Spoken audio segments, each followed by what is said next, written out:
time we talked about gapped boundaries. This time we'll be talking more about defects. So we'll just a quick recap of what we did last time. We said that the 11-1 model takes the fusion category C and then outputs it modular tensor category D, which is the default center of C. And then the gapped boundaries in this model are given by the indecomposable models M of C, or equivalently the Lagrangian algebras A and B. And the condensation from the bulk to the boundary was given by this functor F B to the quotient category G mod A. And you also saw this functor just half an hour ago in Christoph's talk.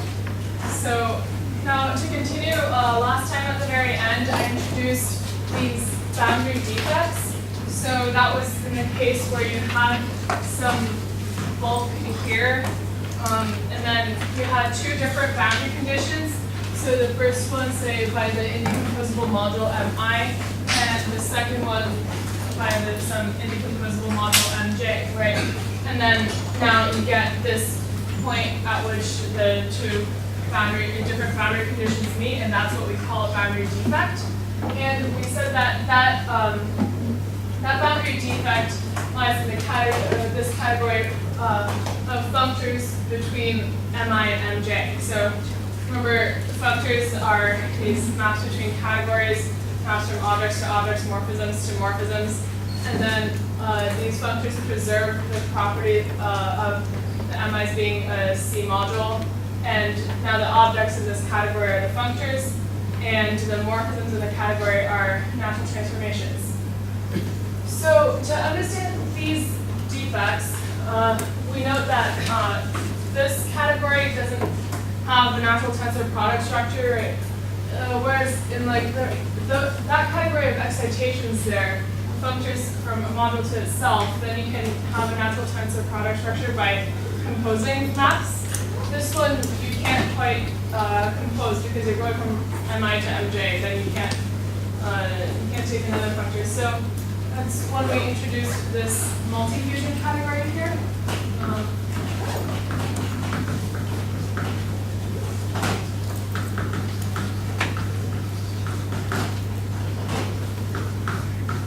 So gamma is the multi-fusion category, which is the collection of all of these Cij here. So it's like a matrix of these categories. The objects would consist of all of the objects in here for each I and j. And then now the tensor product here can be defined as the composition because we'll have all of the possible maps that we want to consider.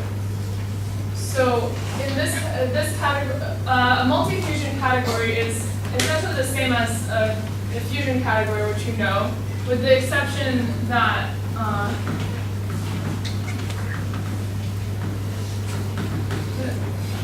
the tensor unit is not simple. So this actually makes a lot of sense that the tensor unit is not simple here. Because I remember I said that you have many different possible boundary conditions. So if you have the bulk here and this is your boundary. Now, a priori there can be many possible boundary conditions. We don't know which one it is. And on each boundary condition you have a different vacuum, right? So you have each boundary has a different collection of bulk ions that can condense to vacuum on it. So the unit object on each of these excitation categories is going to be different. And since we don't know which boundary condition it is, the tensor unit in the entire multi-fusion category of all the boundary excitations and defects is going to be a direct sum of all of the tensor units on this excitation category. So we can even say the tensor unit in gamma is the direct sum of the tensor unit in CII here. And now, using this multi-fusion category, we can get the topological properties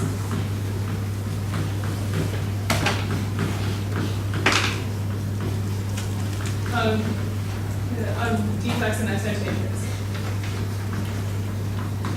And so, first, last time you might remember we considered the special case where C is equal to the representation category of G for some finite group G.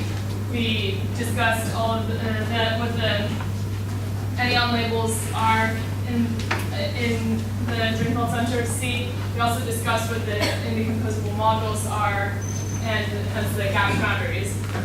And now this time we'll see what the boundary defects are in this when C is the representation category of a group. So to do this we use a theorem of Ostrich. So in that is when C is rep G, then defects are the simple objects in these Cij are given by pairs TR, where T is a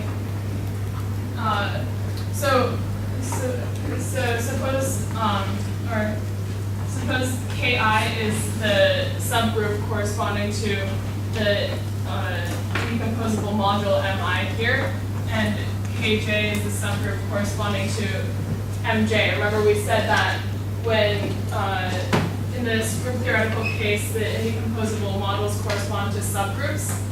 So now in this group theoretical case, the Ti is this boundary defects are going to be parameterized by a double coset Ki.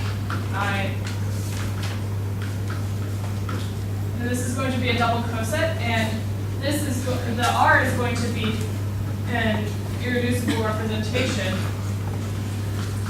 of this some stabilizer group.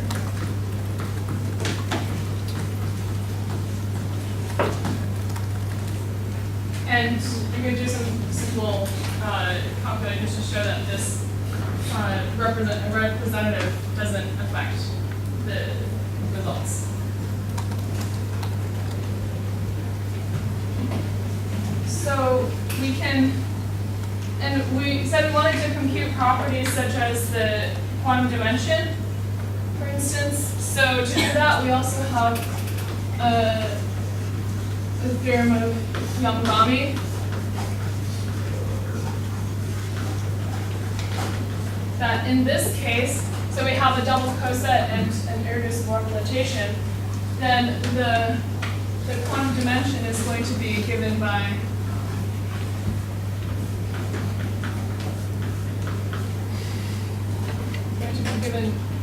this following formula.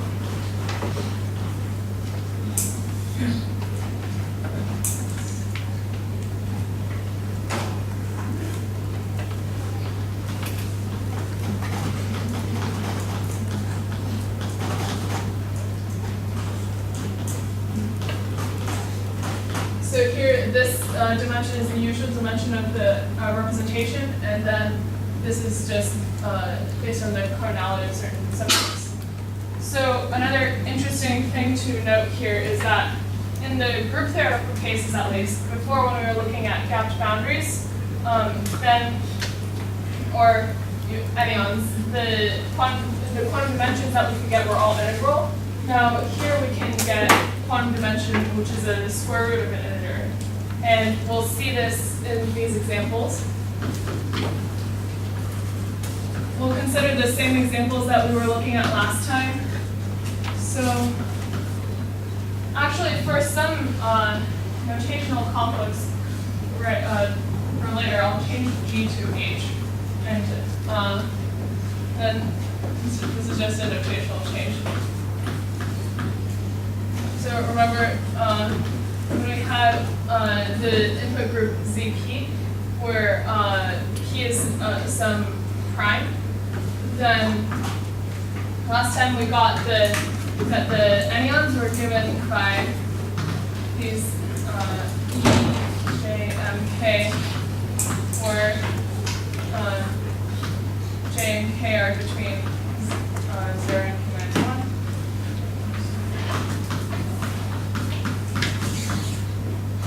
And then we got that there were two gapped boundaries corresponding to the two subgroups.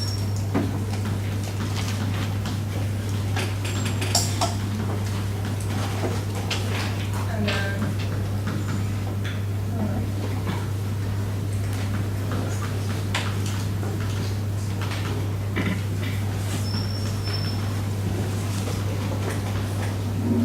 now, by this formula and by that theorem, we'll see that there is exactly one possible boundary defect between K1 and K2, so that we have our C12 is equal to this one object with quantum dimension square root P here. Now, this is, my notation is just going to be like, the category is going to be the simple objects in curly brackets with the quantum dimension of the simple object here. And in fact, what we'll see later is that this defect actually behaves like the pair fermion zero mode for the condensed matter people here. Or in the special case where P equals 2, then we get the Majorana.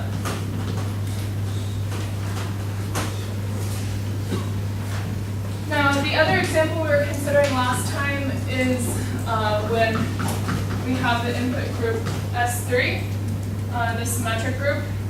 And then, so remember there were four gapped boundaries here. The anyons were A through H. And then there were four gapped boundaries corresponding to the four subgroups up to conjugation. Now, here, I won't do all possible combinations, but some examples include when K1 equals the trivial one, so K1.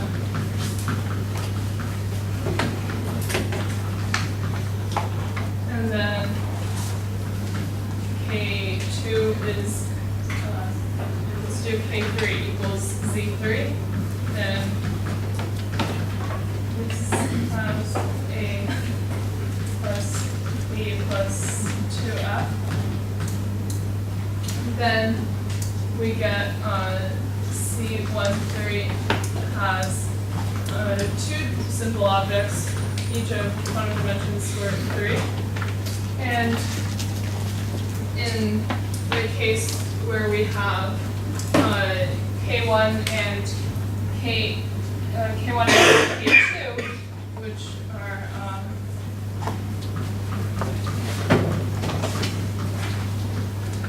so K2 was this A plus C plus D. What we got was C12 is going to be this category with three simple objects, each of quantum dimension square root 2.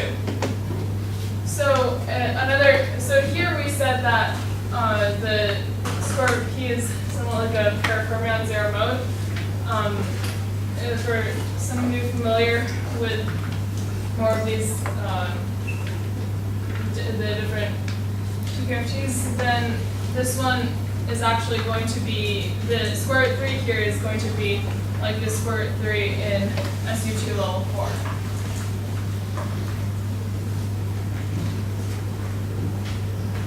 And so now we've said that we can get the topological properties like the quantum dimension. Yes? Just to make sure that I'm understanding correctly. In general, we have on these subgroups K a two-code chain or a two-code cycle. Yes. Do you assume in the statement of your of the theorem of Ostrich that this two-code cycle is trivial?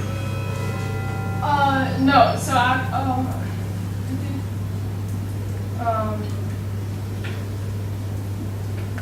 Otherwise, the simple objects would depend on the 2 cycle, which would be really straight. So I think, yes, there is a more general construction if there are cocycles, but in the case where, I guess, all right, here where the cocycles are trivial.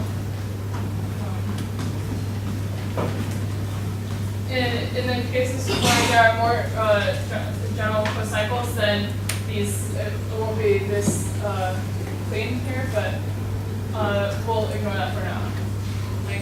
Because the examples that we're considering all have trivial cocycles.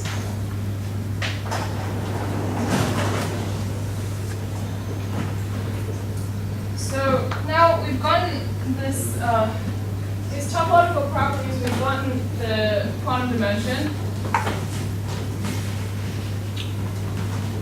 But another interesting property that people sometimes may want to consider is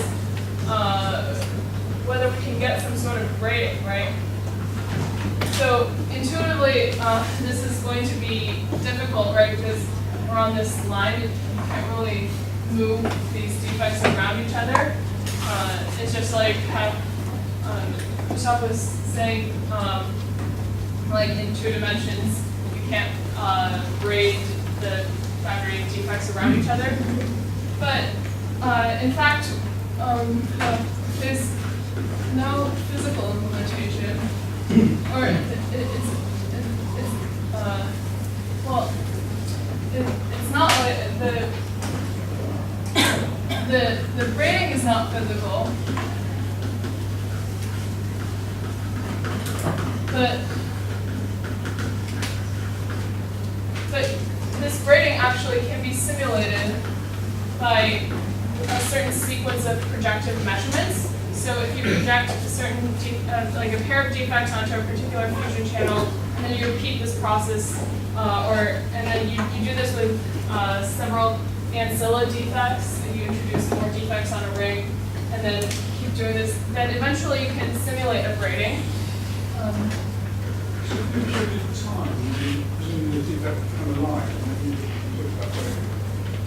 So these defects are all on a one-dimensional line, right? So then that would involve like, because here on a line you cannot really like move it one around another, right?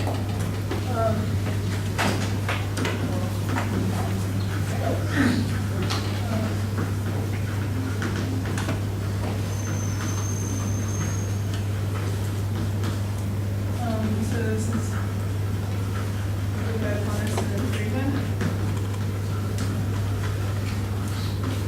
now, so we still want to know when we get this simulation, like especially for purposes of say topological quantum computing, we want to know what phases we get and what the spreading structure is like.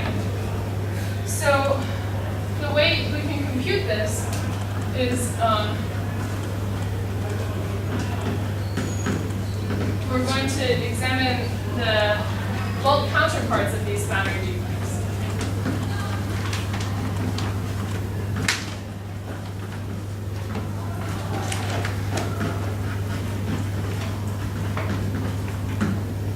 So now,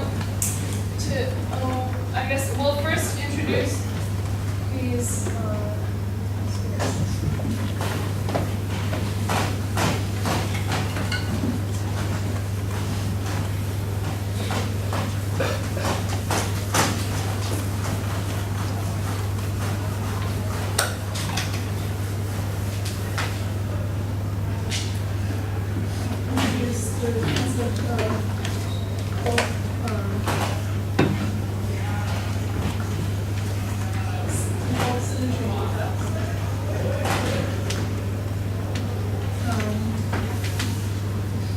So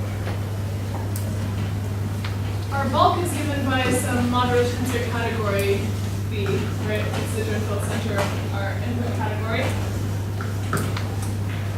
Now, we can consider the possible symmetries of this bulk theory. These are going to form a group which are called they have a very cryptic looking name, but this is just the autoequivalences of B, so the maps from B to itself that preserve the braiding structure and the tensor structure. They're compatible with these structures. Now, so this is called the braided tensor autoequivalences of B. Then, now, so these are going to be the symmetries of B.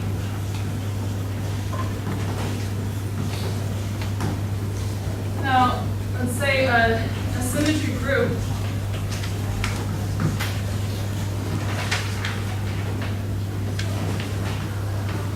is going to be we're going to have a homomorphism row from a group G to this group of braided tensor equivalences.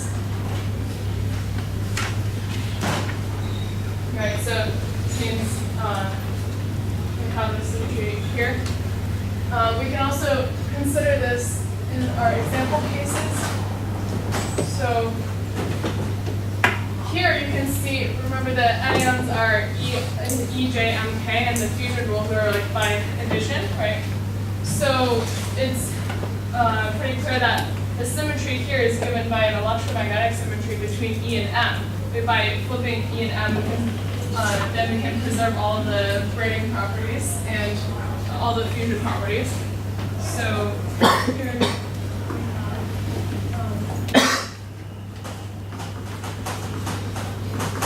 yeah, so this is also why I changed to using H there, because this is going to be G to be consistent with the literature. Now, sigma goes from sigma interchanges E and M.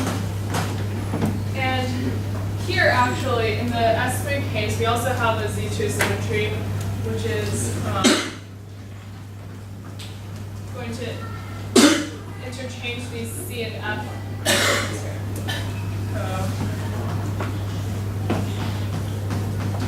So these are some examples of these symmetries.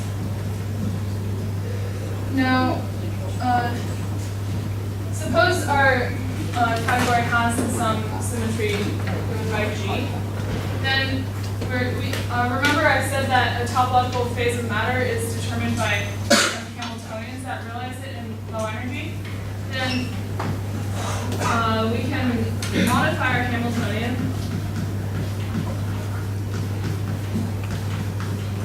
And now we can extrinsically impose what are known as G fluxes. So what this does physically is, if you have, we're going to have these particles which carry fluxes, say G inverse here, G here. You have to create them in pairs. So if you create one G flux, you have to create its inverse. And then you can imagine there's this line between them. And if you take a bulk anyon here, call it B, and then you move it to the other side, you're going to, its anyon label is going to be permuted, and it's going to become rho GP. So now rho G is just going to be this group action that's given by the group element G in G. So what this does is it creates this defect line, and once you move a bulk quasi-particle across the defect line, it's going to permute the bulk topological charge according to this symmetry action. Yes, exactly. So if you have an M particle here and you can cross this flux line and the defect line, then you're going to interchange the E's and M's.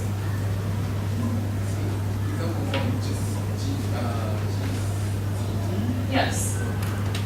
G is Z2. And so this is a physical picture, right? We can just consider the changing of a topological label. Now, what is the mathematical description for this? So mathematically, this is given by a G-graded fusion category.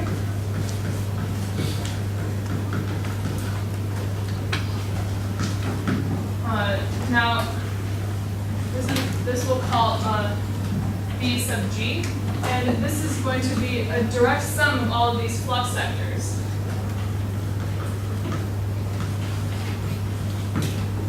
So for each group element G, we can have G fluxes, right? So now each G flux is going to live inside one of these flux sectors, VG.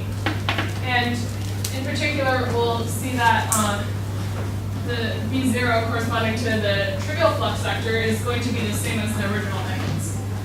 So now this, we just introduced a bunch of other categories corresponding to these new G fluxes. And now we said it's G graded and it's a fusion category, right? So we can do fusion on this. And the fusion, as you would expect, it should preserve this group structure. That's what the G grading means. So if we have something AG and BH here, and these, the subscript will just mean that A is in the flux sector VG, and then BH is in the flux sector BH. Then we'll say that this always fuses to something in the flux sector GH. So this respects the group multiplication. And also, in fact, what can be done is there's this G-crossed grading. So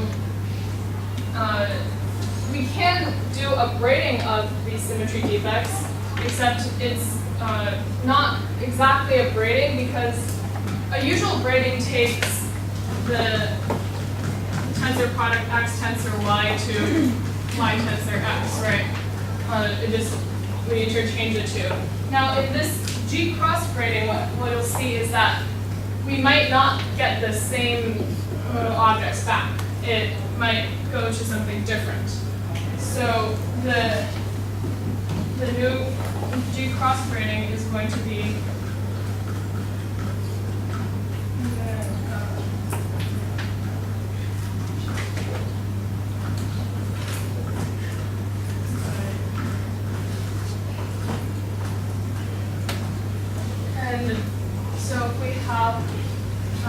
AG here and BH here. Then once we grade them, you see that by grading the AG over the BH, then this BH undergoes this action by G.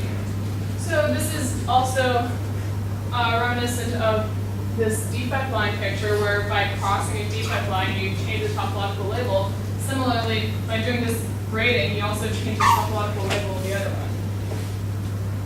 Now, some more details here are given by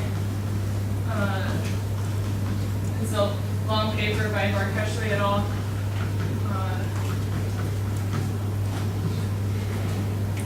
And we can also consider these examples in consider these defects in our examples.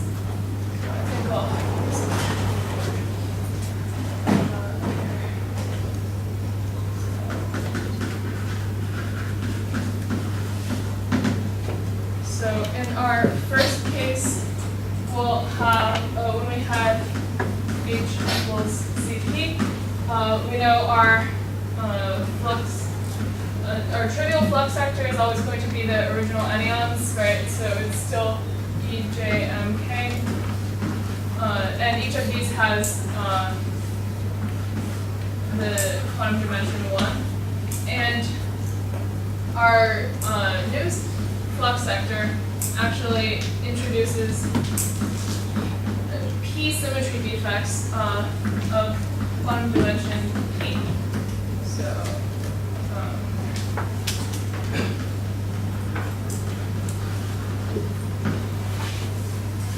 and also in our case of the input group S3, then we can we'll also have V0 is A through H, and V1 is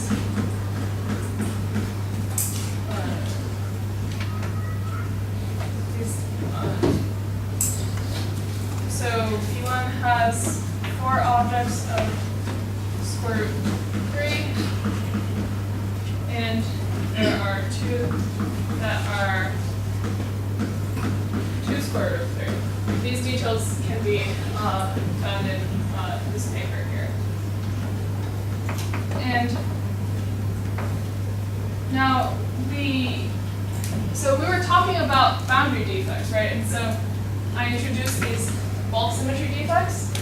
Now let's find the relationship between the bulk symmetry defects and boundary defects here. Why did I introduce this? So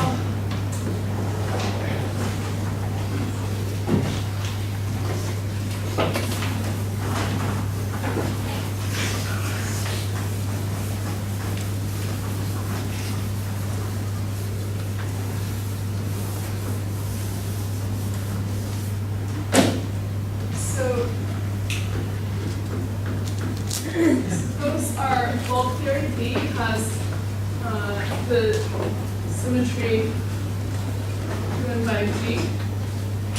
Then now let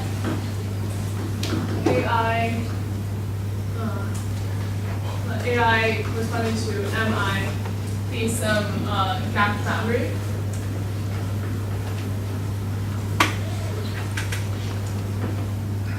Now, consider some G in an element G of our group. Now, our group action can be applied to our Lagrangian algebra. Now, remember, AI is going to be a direct sum over S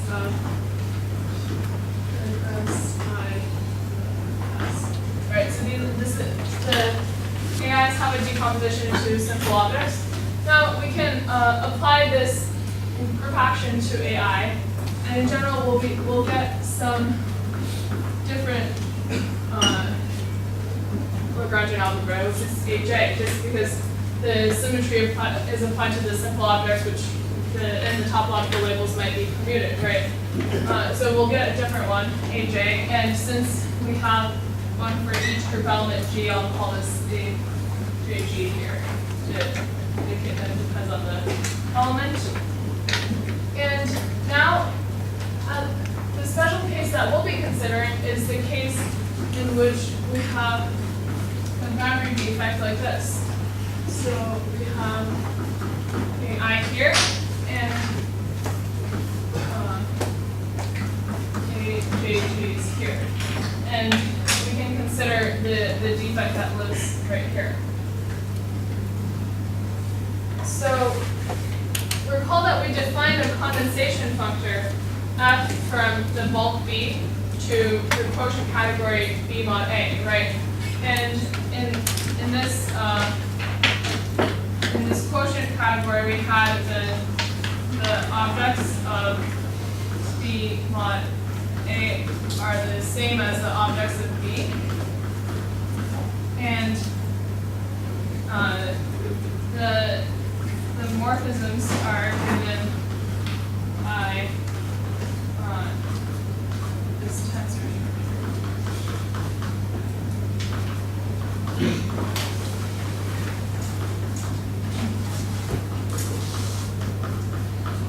Right. So that's how we did the quotienting. We've got a much bigger Hom set for each pair of elements, and that meant we could identify more objects with each other, so we got a smaller number of simple objects, and that's the quotient category. So now what we can do is, well, let's replace B by this, our new G-graded category, BG here. And we can do the same procedure, right? Because we still have these concepts. We can do the tensor product. The objects are going to be the same. Then, in fact, what we see is we will get a new condensation functor, which is, instead of B, we'll start with BG. And this is going to go to BG A. is going to be the direct sum over all of the flux elements of so we get these all of the possible boundary defects between AI and AJG.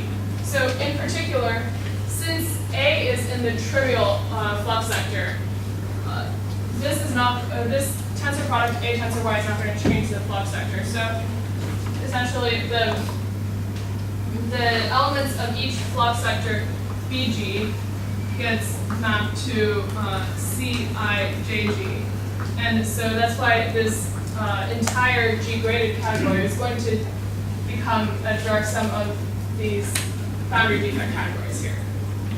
And so we see, in fact, that we have a correspondence between the symmetry defects of the bulk and the boundary defects. And this is an important property that's going to give us the ability to do the projective braiding that we want. Now, as before, we had f as a tensor functor, and we mentioned last time that f also has an adjoint functor, which is I, right? This is like the inverse condensation procedure, where if we had a boundary excitation here, then we could pull it out and use this adjoint functor to determine what it becomes in the bulk. Now, similarly, we can also apply this adjoint function here to determine what it is in the bulk. And so this might be a little surprising to you, actually.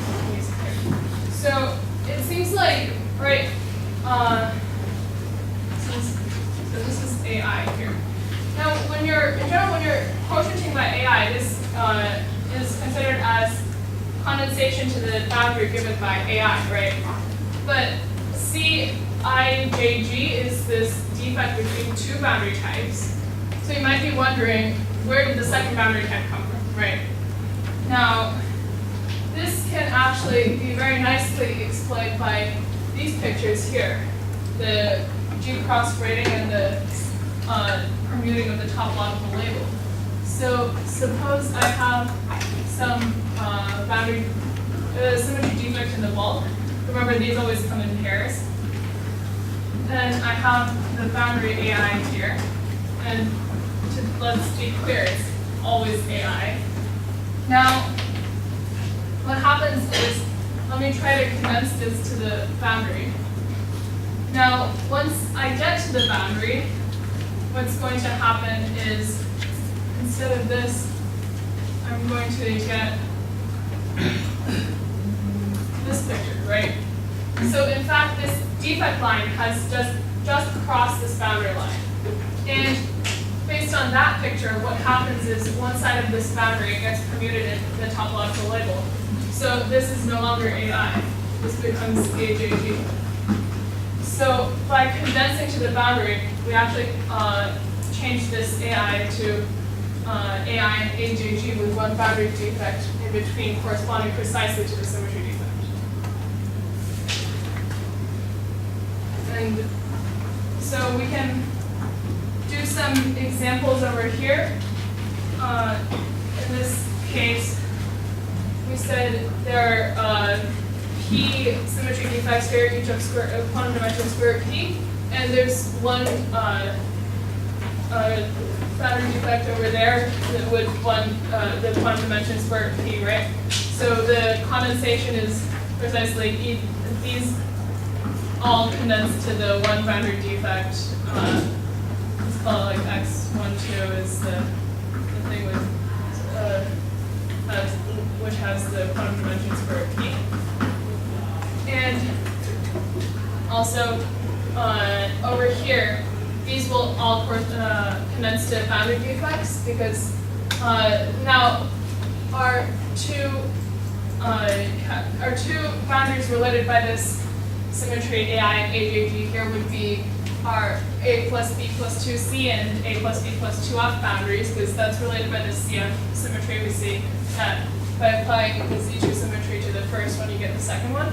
And then now each of these symmetry defects is going to condense to one of the defects here, right?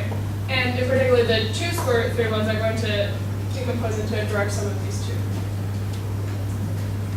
Now, how to use this for grading? What we can do now is to get the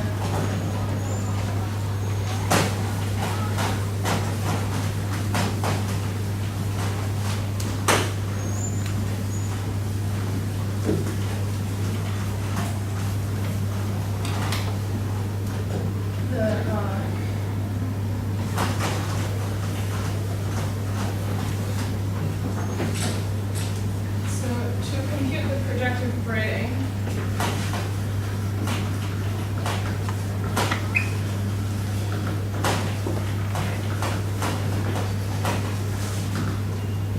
So we start with xij tensor xji. So for simplicity, we'll just consider the case where we have mi, mj, and mi. That these 2 are the same. And here's your volume here.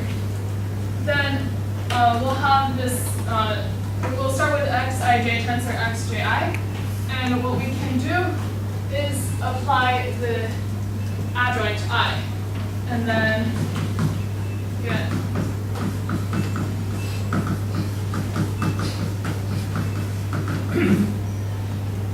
right. And so now we're in the bulk. And what we can do is we can do this G cross grading. So this only works if the boundaries are related by the symmetry, by the way. We do the G cross grading, and what we get is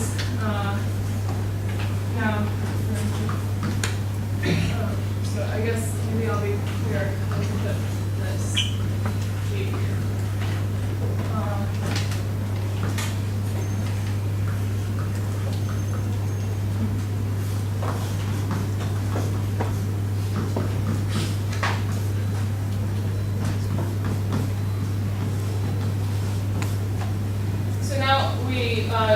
Do the G cross grading in the bulk, and finally we use M to bring it back to the boundary, and now what we get is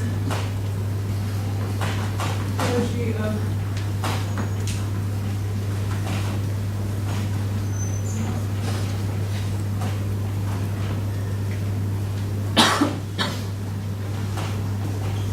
so also in particular these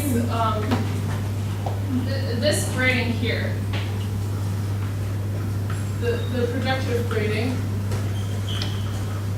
might not exactly preserve the topological labels. It might change it by this G action here.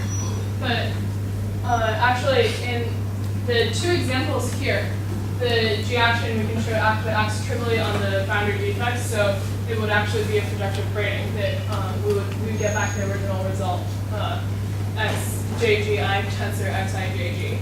Now, in the next talk, we'll see how this can be used for topological quantum computing. But for now, let me just give a quick summary of what we've done.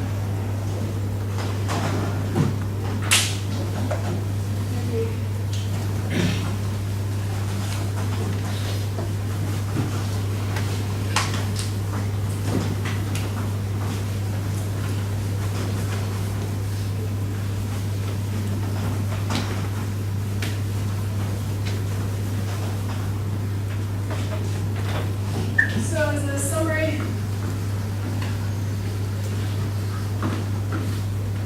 what we have so far is we know how to classify gap boundaries, right? They're given by the indecomposable models, or equivalently the Lagrangian algebras. And we also know how to classify boundary excitations or defects. these can be viewed inside the multi-fusion category gamma that I had up earlier. And we know how to compute things like their quantum dimension, and now even their gradings. And finally, an important thing that we have is this generalized bulk edge correspondence.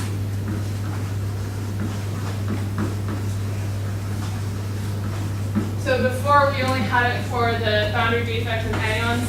Now we also see that this works for symmetry defects and certain types of boundary defects. So these are the main points that we've developed through these two talks. But actually, an interesting point for perhaps future research might be, now this correspondence, it only covers certain boundary defects, right?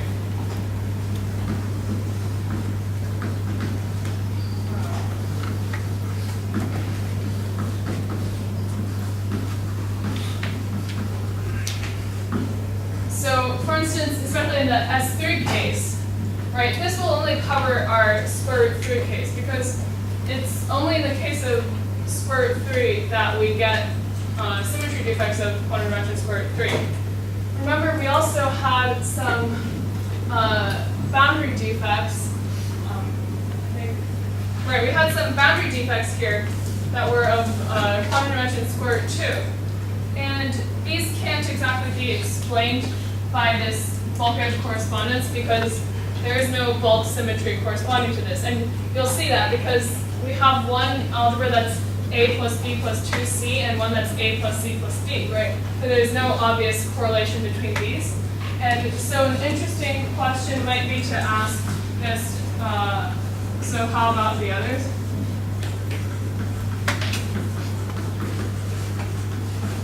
And in particular, would this lead to other bulk symmetries?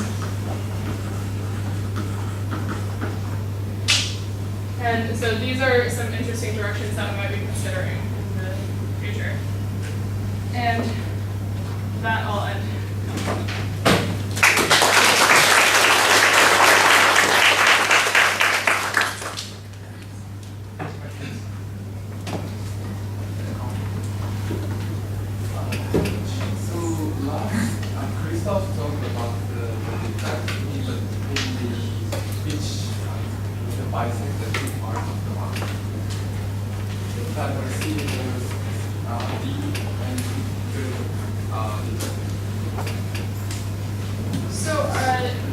What dimension are the categories?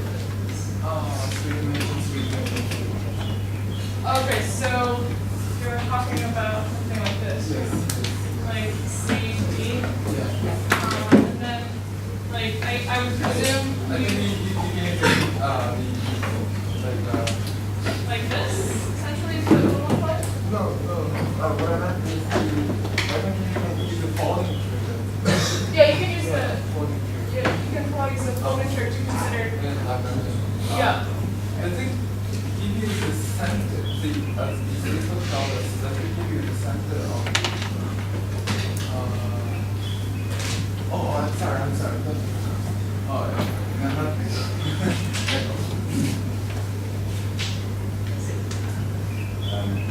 yeah. So I was going to ask about the bulk symmetries, but then you put opposite questions without asking.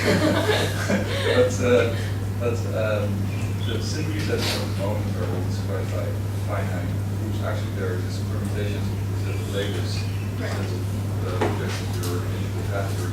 Right. So that suggests that you can only get those for some very special multi-dimensions, and maybe some squares and integers.